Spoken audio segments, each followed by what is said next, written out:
যে মানুষটা নিজের বাড়ি নিলামে তুলে দিচ্ছিলেন তিনি দেবেন টাকার প্রতিশ্রুতি? খুনের দায় থেকে বাঁচতে করতেই পারেন।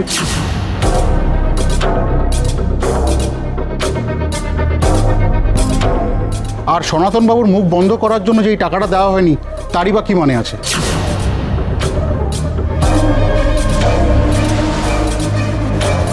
প্রমাণ ছাড়া কাউকে খুনি বলা যায়?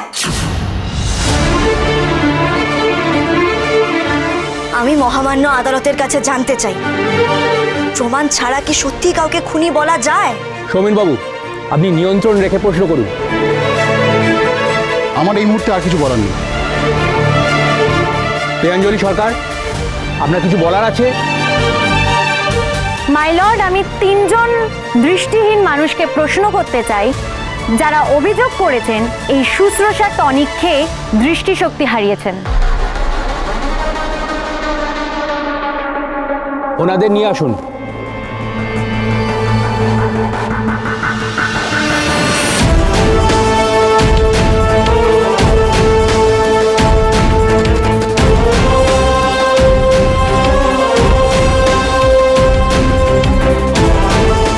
আগে দুজন তো বলতে পারিনি ওনাদের কি রোগ হয়েছে। আপনি বলুন তো আপনার ঠিক কি রোগ হয়েছিল? আমার দুর্বলতা ছিল। আমি জানতাম যে এই টনিক খেয়ে নাকি শরীর সতেজ রাখে, এর নাকি কোনো জুড়ি নেই। আমার তো দৃষ্টিটাই চলে গেল। আচ্ছা বেশ, কোন ডক্টর আপনাকে এই শুশ্রূষা টনিক প্রেসক্রাইব করেছিলেন?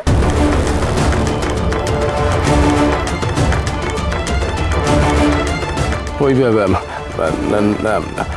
বলুন। নাম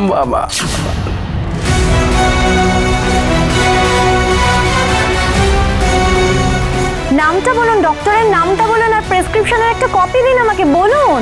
আমার এখন মনে পড়ছে না নামটা, আমার নামটা এখন মনে নেই ঠিক।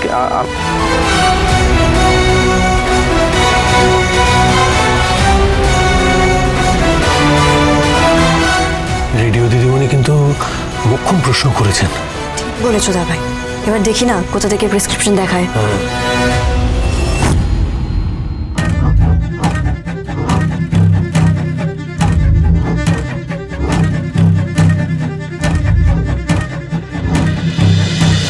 আদালতে দেখান, দেখান আমাকে প্রেসক্রিপশনের কপিটা।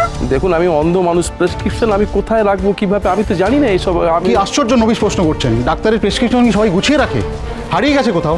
তিনজনের কারোর কাছেই প্রমাণ নেই, তিনজনের কাছে একসাথে প্রেসক্রিপশনও হারিয়ে গেছে। স্ট্রেঞ্জ।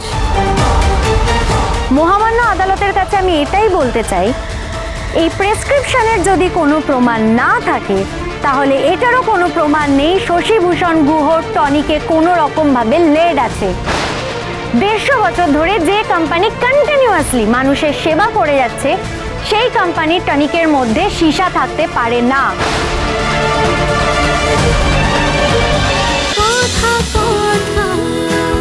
কথা সোম থেকে রবি প্রতিদিন সন্ধ্যে 7টায় স্টার জলসায় ও জিও হটস্টারে।